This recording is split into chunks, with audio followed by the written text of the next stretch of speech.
ہم بات کریں قانون کی، اور اس کی بنیاد پہ ہم بات کریں پاکستان کی خوشحالی کی. دیکھیں لوگ یہ سمجھتے ہیں خوشحالی کوئی اور چیز ہے اور قانون کوئی اور چیز ہے.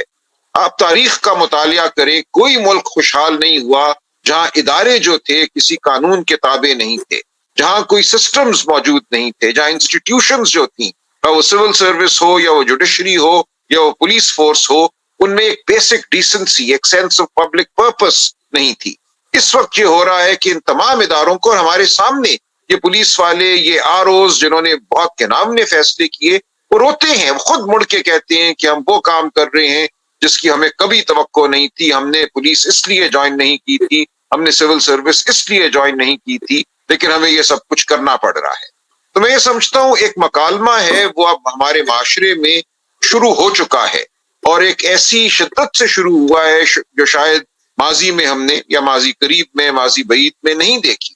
لوگ سوال کر رہے ہیں کہ کیا یہ ملک ایک تختہ مشق ہے جہاں ہر طالع آزماں، ہر طاقتور آ کر چند سالوں کے بعد تمام اداروں کو تلپٹ کر دیتا ہے، اور پھر ہم نئے سرے سے بات کرتے ہیں قانون کی، رول آف لا کی، وہ لائرز موومنٹ کی شکل میں ہو، یا وہ اب جو ہم جدوجہد کر رہے ہیں اس شکل میں ہو.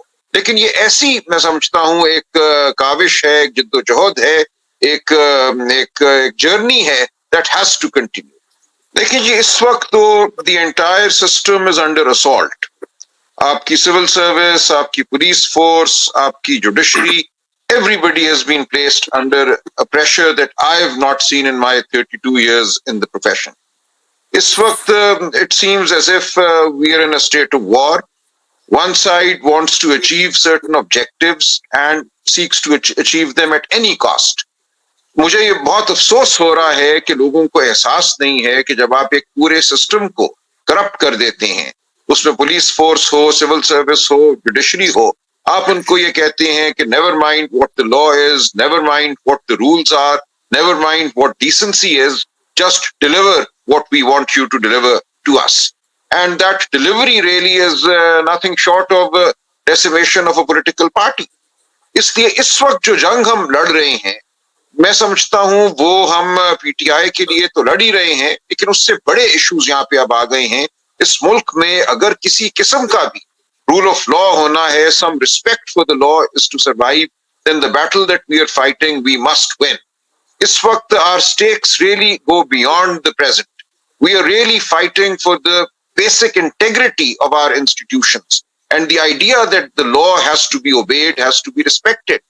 میں خود گیا ہوں ROs کے دفتر لوگوں کے پیپر جمع کرانے یا سیکنڈرز اور پروپوزرز کے ساتھ، میرے ہوتے ہوئے people have been kidnapped and I've turned around and I've asked the policemen standing there یہ کیا ہو رہا ہے، ان کو روکو. They've said they're helpless. So the system has become helpless before force, before power that is unprincipled and that is brute. So ہم جو اب جنگ لڑ رہے ہیں صرف الیکشن کی جنگ نہیں ہے، اگرچہ میں سمجھتا ہوں اس الیکشن میں ہمیں بہت بھرپور طریقے سے حصہ لینا چاہیے. If we don't do that, we vacate the stage completely. And that is the reason I am seeking to contest this election, so that we keep talking about our basic values. We keep talking about the rule of law that has to remain part of our public discourse. اس لیے ضروری ہے کہ ہم اس election کو لڑیں، بہت بھرپور طریقے سے لڑیں، ہم بات کریں جمہوریت کی، ہم بات کریں بنیادی اقدار کی. تو میری گزارش ہے سب سے کہ understand the gravity of the situation, the gravity of the battle that we are fighting, and please join us in this battle however you can, intellectually, financially, morally, in every sense. We need as much support as we can get from around the world, from within Pakistan, and from people who care for Pakistan and who are sitting outside. So I make an appeal, a passionate appeal, but also an appeal with folded hands, that please join us in this struggle. Thank you. جی بہت شکریہ آپ کا. ہم ایک donor لے لیں سب سے پہلے اور اس کے بعد ہم اس کو کنٹینیو کرتے ہیں. سلمان صاحب ہمارے ساتھ رہیے گا. جی اچھا جی، طاہر پال صاحب ہے کیلیفورنیا سے، انہوں نے $2,000 جو ہے وہ اچھا وی کین ٹیک ہم، پلیز ٹیک ہم آن دا اسٹریم.